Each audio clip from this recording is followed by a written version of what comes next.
morning. It is pretty early, it's first thing in the morning, and to be honest, I'm clutching onto my coffee for dear life today because I had a bit of a late night last night. It was such a nice evening. It was just one of those evenings that's just really good for the soul. I saw one of my oldest friends. We have been best friends since we were at school.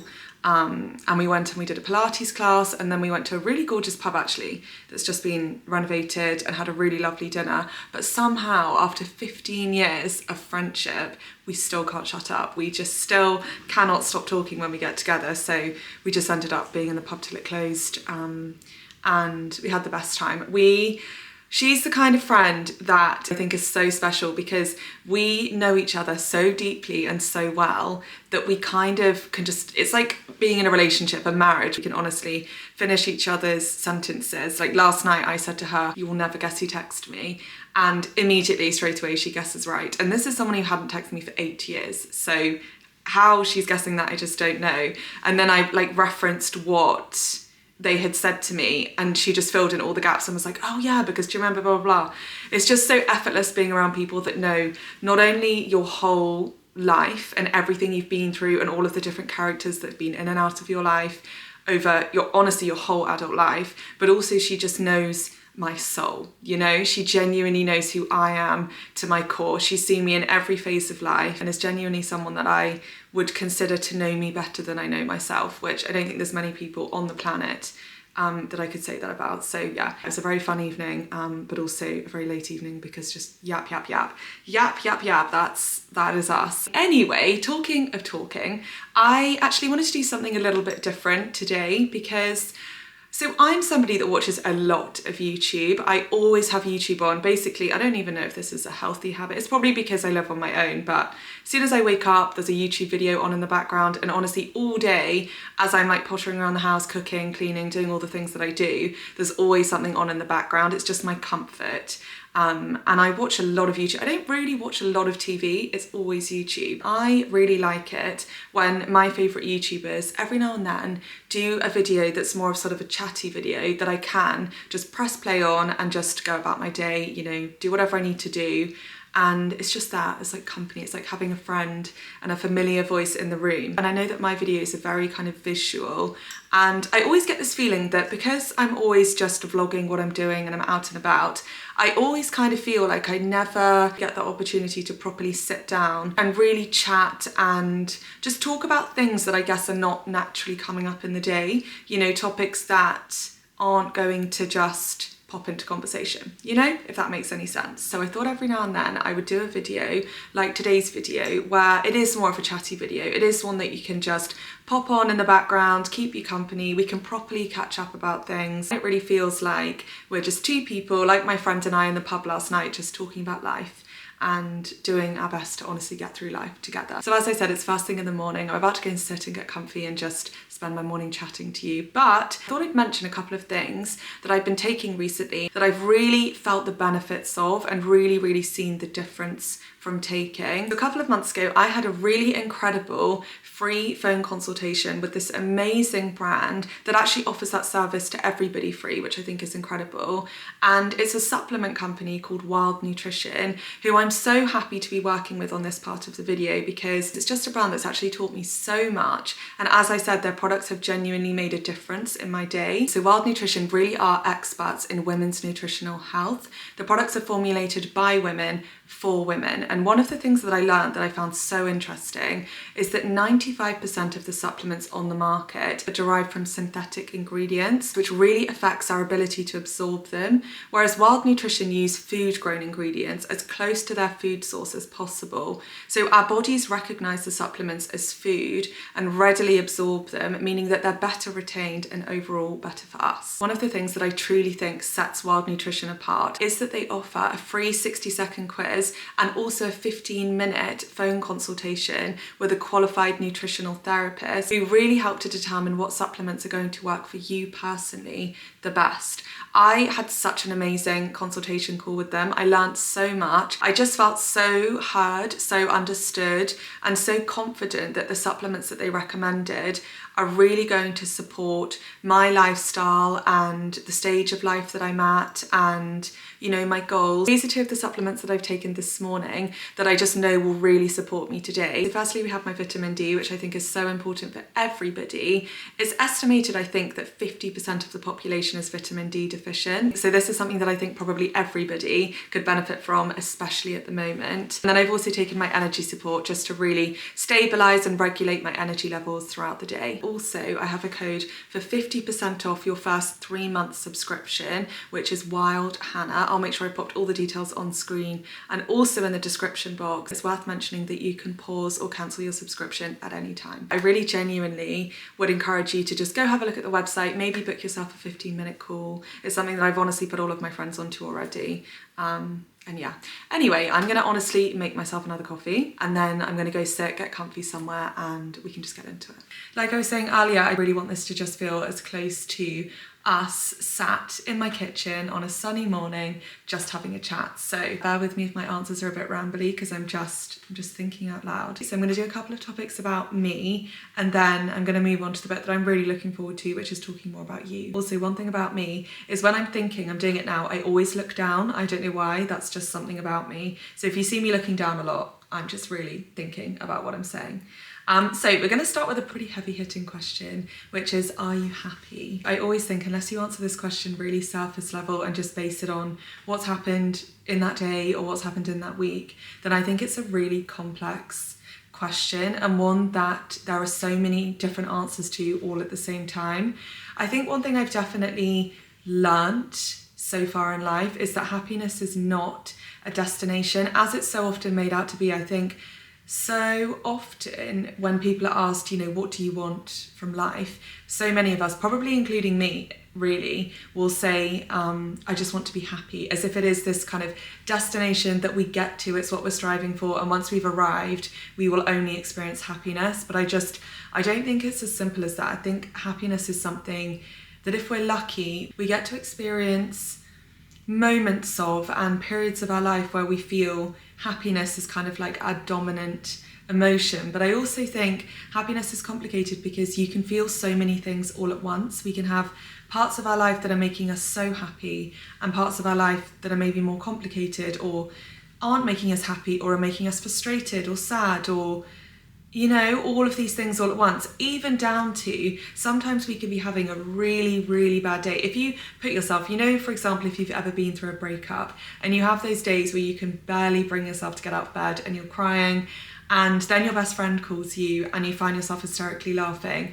Even though life at that moment you probably wouldn't describe as happy, there are still moments of happiness. So if I think about my life right now, there are so many things that are bringing me so much happiness and so much joy, like my home. I love living here. I love being in the countryside. I love just this house actually really, really feels like home. And I love that. And that brings me so much happiness. My family, my friends, they bring me so much happiness. My dog, so much happiness. Doing this brings me honestly so much fulfillment and creative fulfillment. And I feel so lucky. All of those things are part of my life. There are also things that I'm finding hard and that I am having complicated emotions about. The main one that comes up for me at the moment is I really feel like I am in,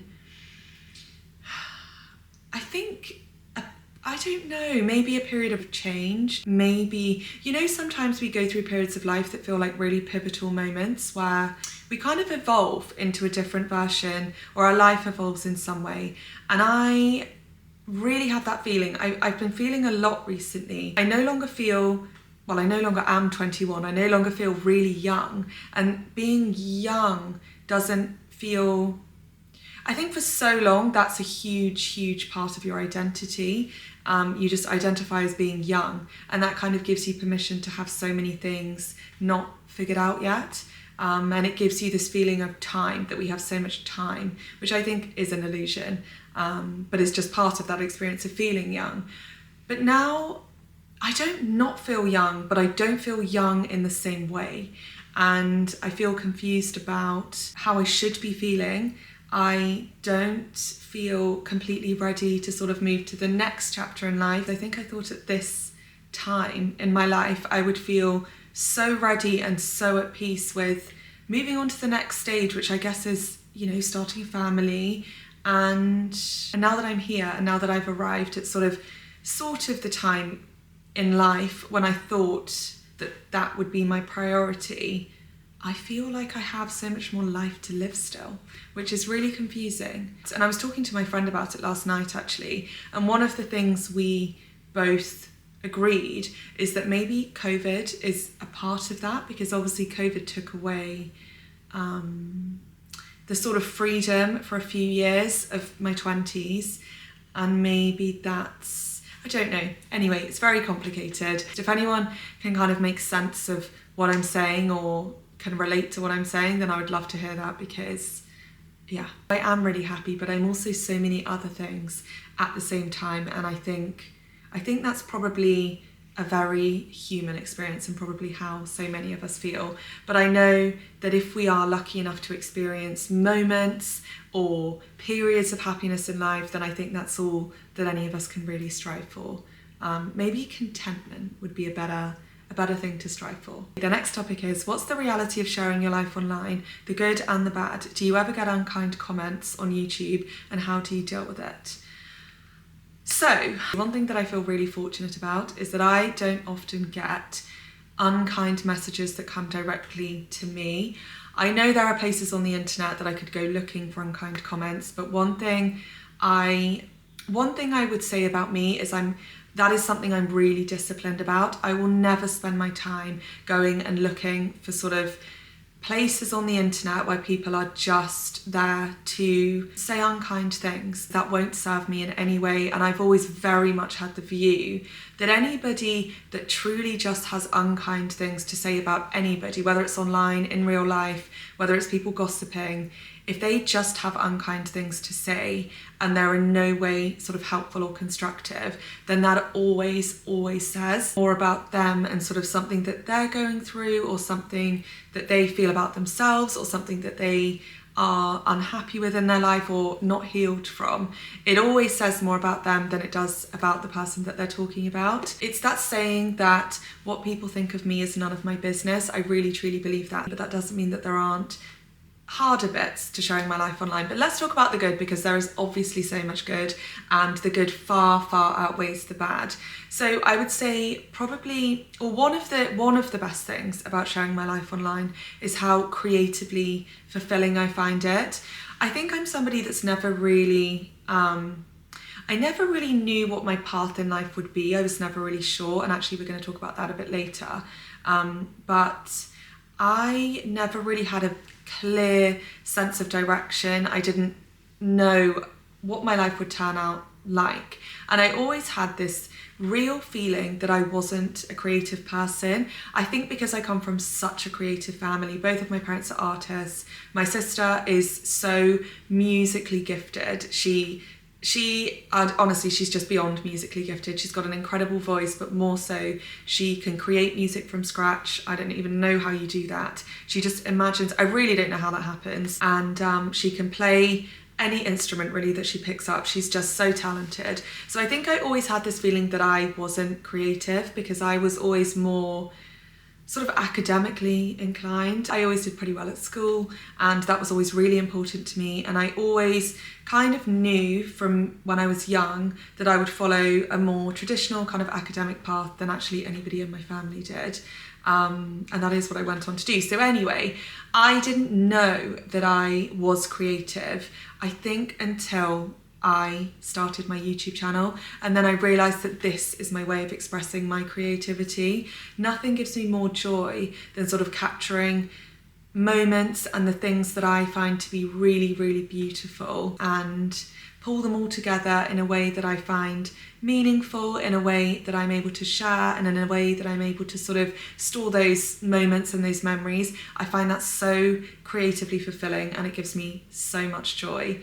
And then the other thing, and probably the biggest thing, is the sense of friendship and understanding. And I just want to say that I know before, because I've always been someone that's watched a lot of YouTube, and I remember other YouTubers sort of saying that their audience felt like their friends. And I always used to wonder how genuine that was, and how authentic that was, and how much they were just saying that because it sounds like the right thing to say. But now that it's something that I get to experience, I can truly say wholeheartedly and completely honestly that at least for me, that is so true. I really do have a sense of friendship in so many ways. So many of you really are the best friends that I've ever had. Your kindness and the things that you say to me just make me feel so valued, I suppose, and that is something that I will forever feel grateful for. So that's the good, and the good is so good that it will always outweigh the bad. But just to touch on the things that I suppose I find harder about sharing my life online, I think one of them is when I feel misunderstood. I think that can be hard. I think it's less when people are unkind, but it's more when they just fundamentally misunderstand me, which I think is something that we all experience in life at some point, just feeling misunderstood. It's more just when I read something and I think, oh, that's not me. But sometimes it's impossible for everybody to like you and understand you all at once, and I completely get that, and I've made peace with that. But still, occasionally I'll read something of somebody telling me I'm something, or telling me I'm not something, or telling me something about my own life that is so misguided, and I just feel so misunderstood. And sometimes obviously that can be frustrating, upsetting, confusing, all of the human things that can be. And I would say the other thing that I find hard about sharing my life online is much more to do with me than it is to do with any sort of external experience that I've had.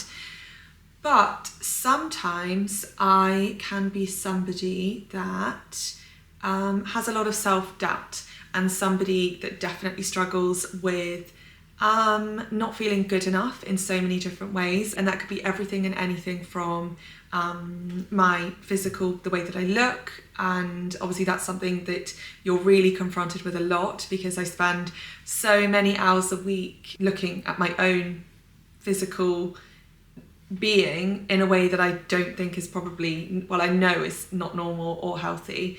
So I think that can be hard, but I also think actually more so than that, I sometimes struggle with feeling like what I'm saying is not of any value, or the videos that I'm making are not good enough or not interesting enough, or you can just imagine just sort of questioning everything about the value that I'm bringing, I suppose. Because one thing I will say that really matters to me, I suppose, is that I am so aware all the time that every single Sunday you are choosing to be here, you're choosing to spend your time with me, and I value that so much that I always want to make sure that I am doing my absolute best to bring you something that is worth your time.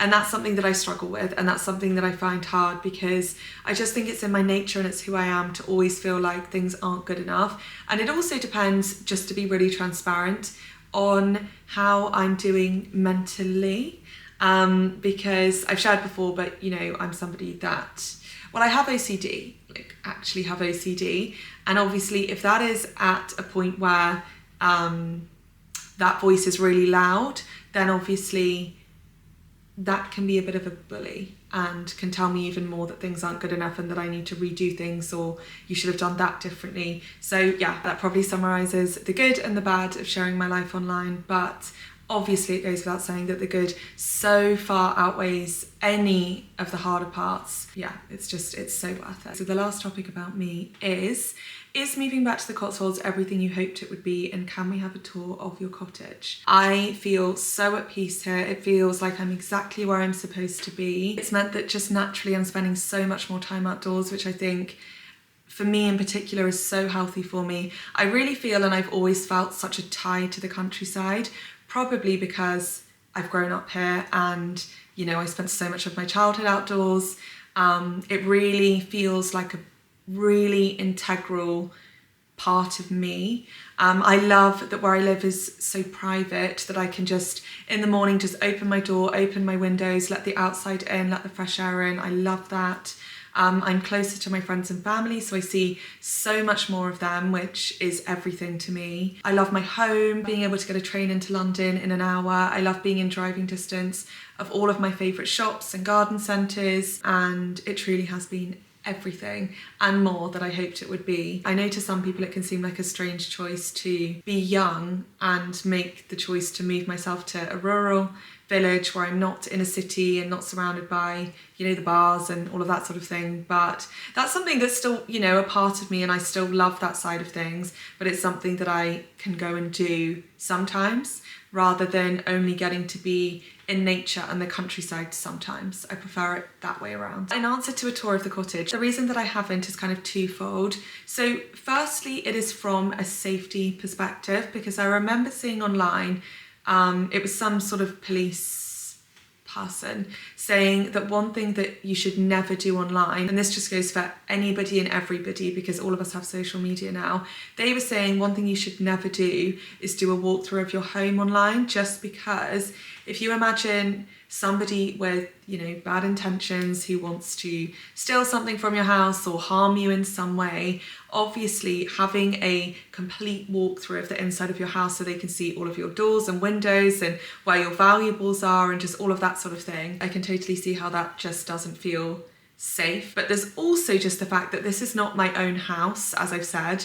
Although it has all of my own things in it, it's not my own, so I don't even feel like I'd have that much to say. But naturally, as I do sort of furnish the house and bring it all together, you will see far more of the house. And actually my living room has really come on, so probably next week or the week after I will have things to show you in there. Okay, less about me, let's talk about you, and I will do my best, like I said, to give some advice, but goes without saying that anything I say is just sort of my opinion based on the life experiences that I've had, and by all means you can completely ignore everything that I say. I'm going to answer a couple of questions on a couple of different topics just to keep it moving rather than sort of talking all about one topic. So the first broader topic is to do with relationships. So I had a question that says, I'm 22 and I haven't had a boyfriend yet. I feel behind. Do you have any advice?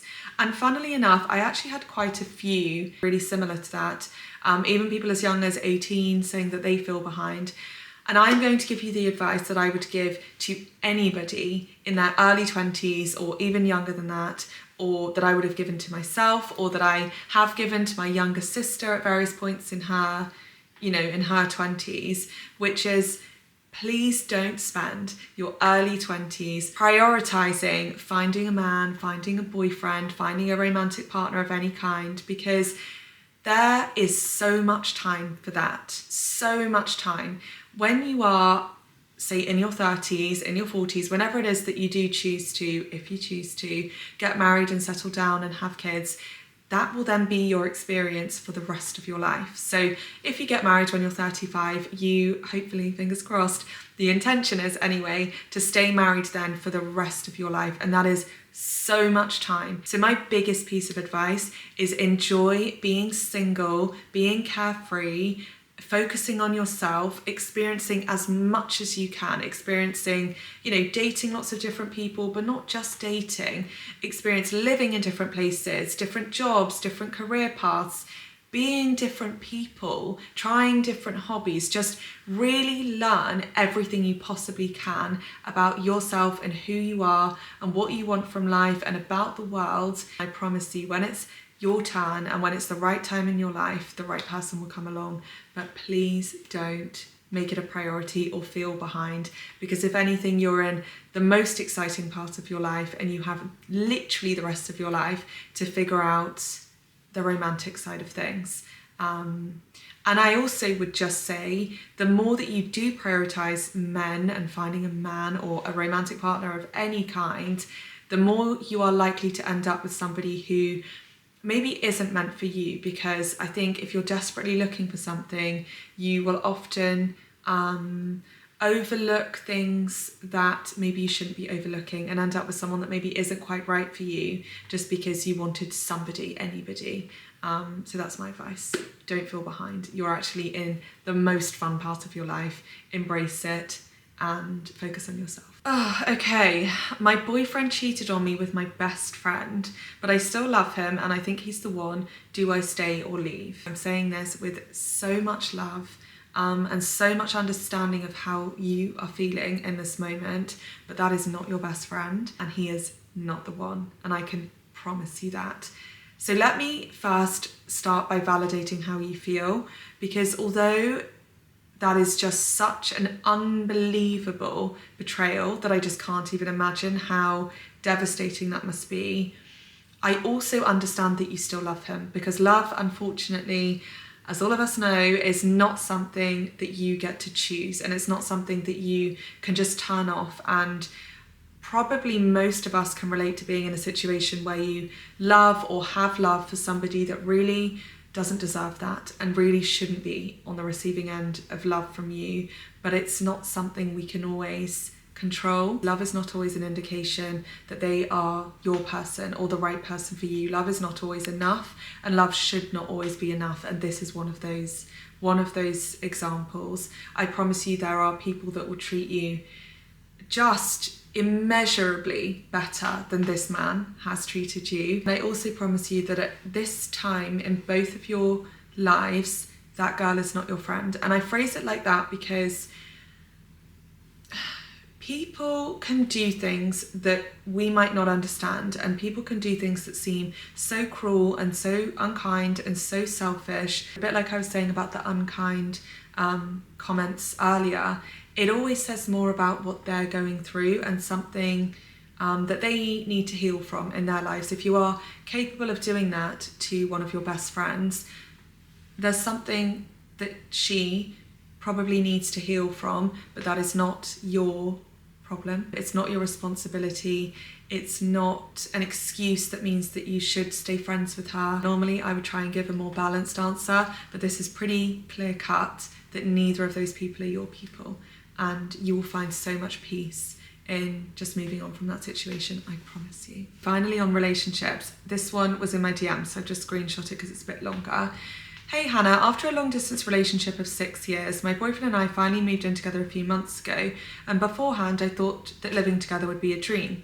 Except I now feel like I'm in his way. For example, he loves sports and plays volleyball, football and tennis 3 nights a week, while I prefer reading or window shopping. You and me both.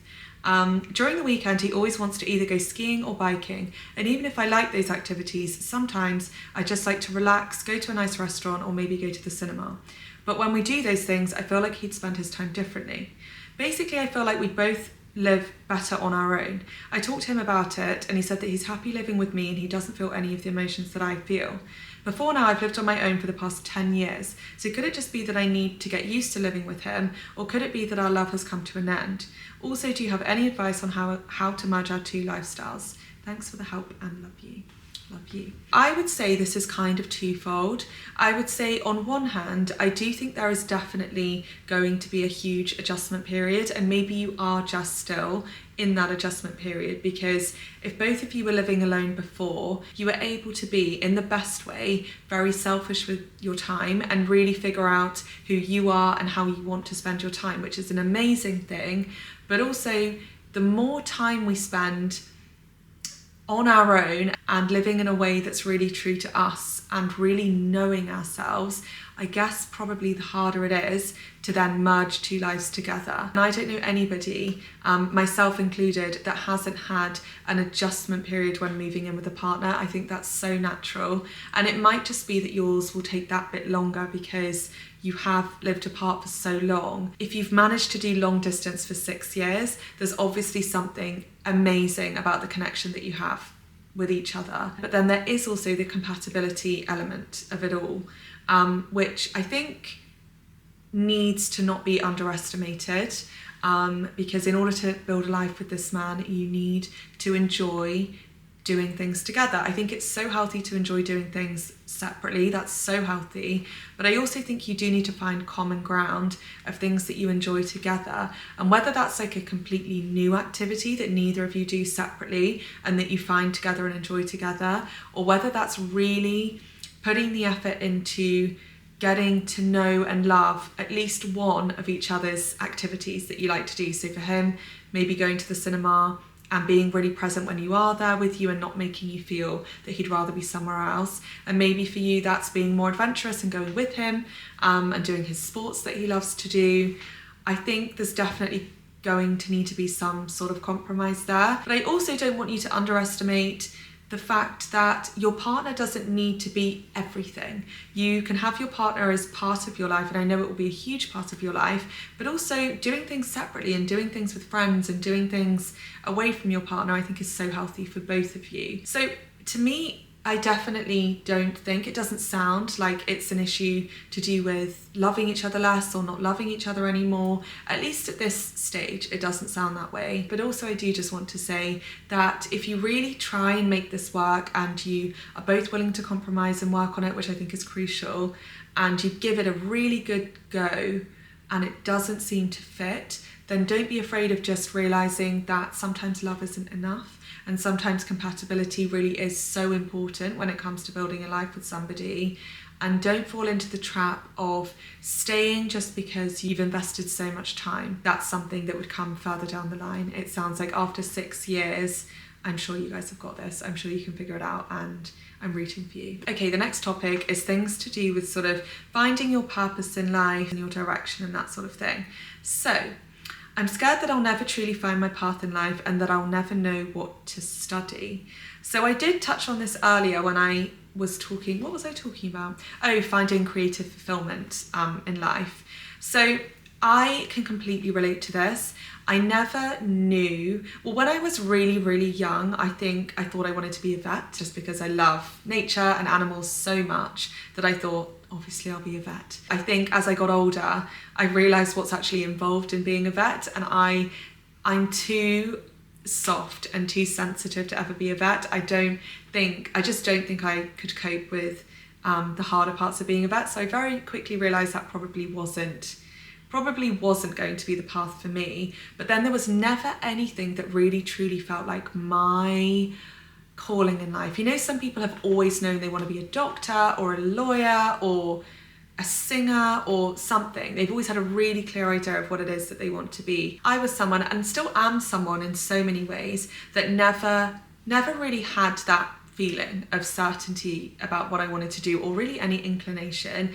So that's kind of what guided me through life. I did GCSEs and A-levels that I felt left lots of options open for me and covered a really broad range of things, so that I still had time to figure things out. And then even when I went to university, I just prioritised wanting to go to a really good, like top 10 uni and do a course that again gave me lots of options. So I did business at the University of Bath, and the reason I chose that course was because within the course there were so many different classes in so many different areas, everything from law to accounting to marketing. I just felt like it was giving me options. We also did 2 placement years, which actually did turn out to be pretty pivotal. So I thought they would give me a really good insight into the working world, which they did. So I did one in like professional services. I worked for EY, which is kind of like an accounting sort of firm. I don't really know, because all I do know is that really wasn't for me, and I hated every single day of being there.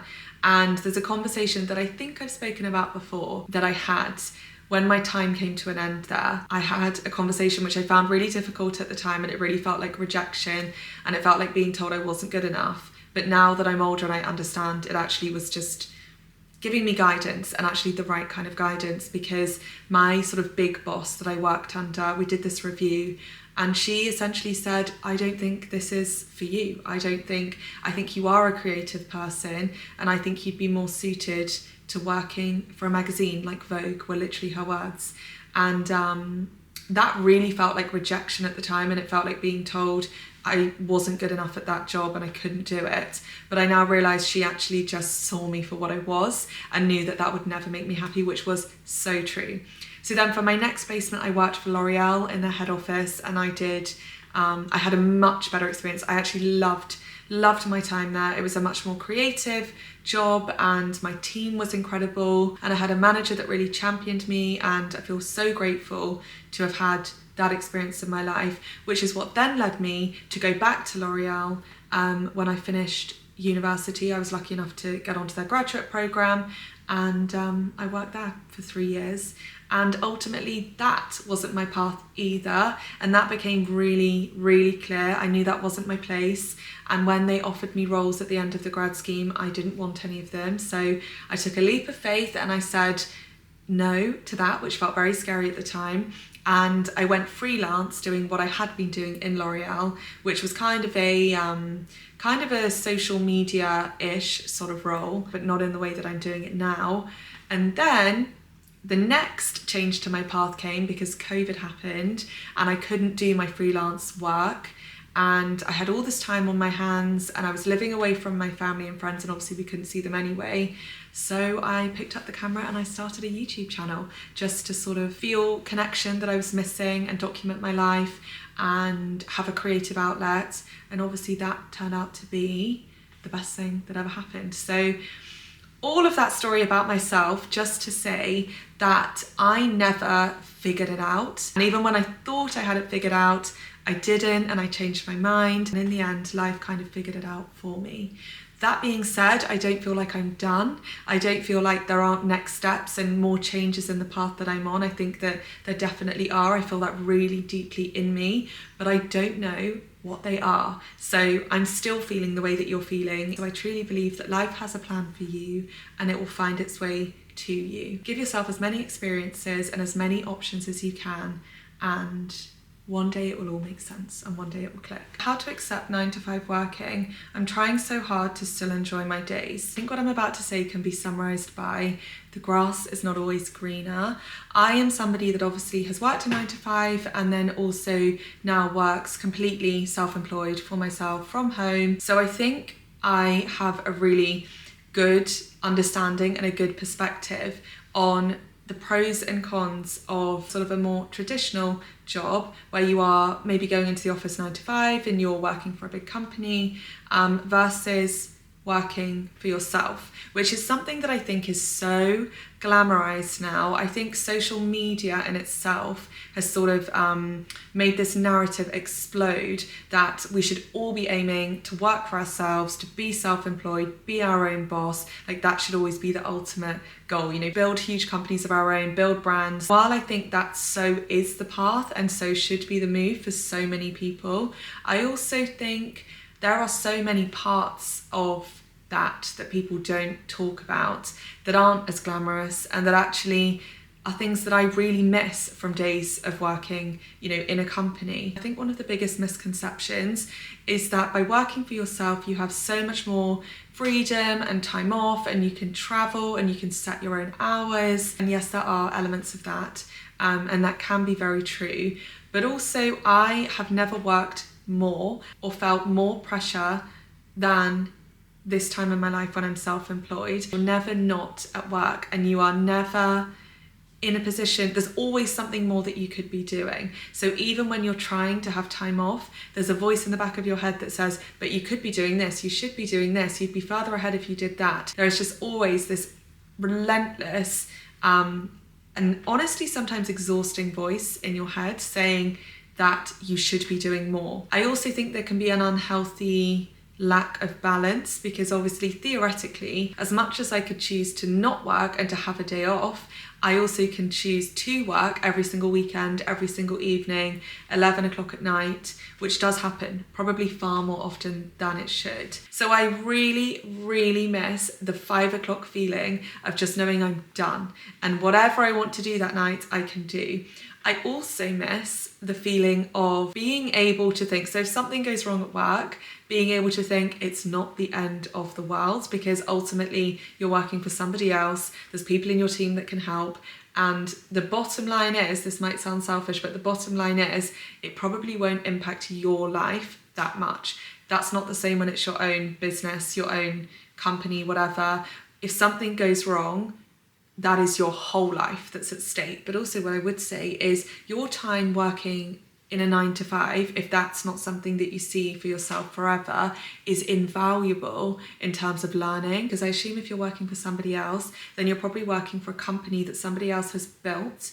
So you can learn the inner workings of that company from the ground up. So network as much as you can, work across as many different teams and departments as you can, learn as much as you can, and get as close as you can to the job that you might one day want to do yourself, but on the inside. There are incredible things about not being in a 9 to 5, but there's also a lot of hard things about not being in a 9 to 5. And I know people that have gone back to 9 to 5s because the disadvantages outweighed the advantages. But on the other hand, if you're certain that there's something calling for you and you want to build your own thing, then use the time that you have both inside work to learn as much as you can, but also the true time away from work to build as much as you can. So last couple are on the topic of, I guess, kind of mental health and just well-being on the whole.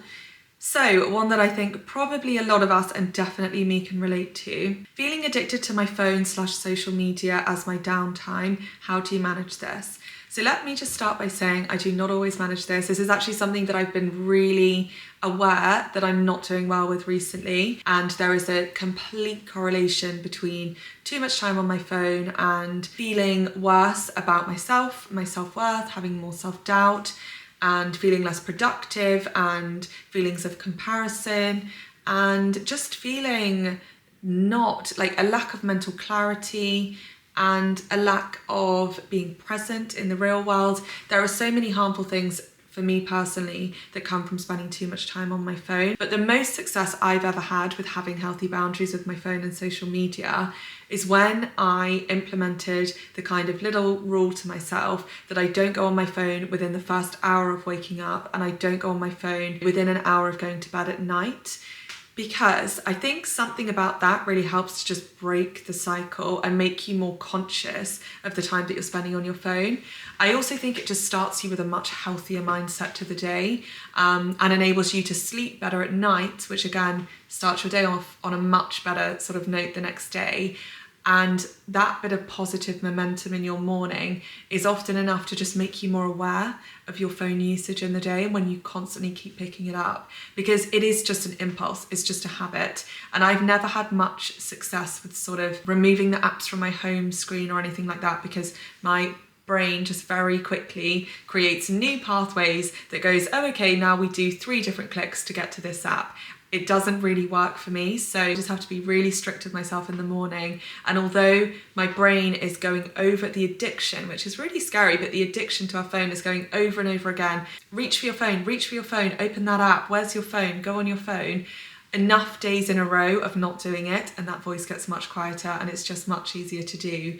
And the amount of peace you'll feel in your morning, I can't even tell you. And the same thing applies at night. Just use that last hour to journal, read, stare at the wall, even watch TV if you have to, but just not consuming that really short form, overstimulating, overwhelming type of content, just frying our brains basically first thing in the morning and last thing at night. That's my biggest piece of advice. The other advantage to plugging your phone in on the other side of the room is that when your alarm goes off in the morning, you have to actually get out of bed to turn it off, which again is actually a really positive thing, even though it doesn't feel like it at 7 a.m. Okay, and to finish with probably the most relatable thing I've read today, I really struggle with perfectionism and being too hard on myself.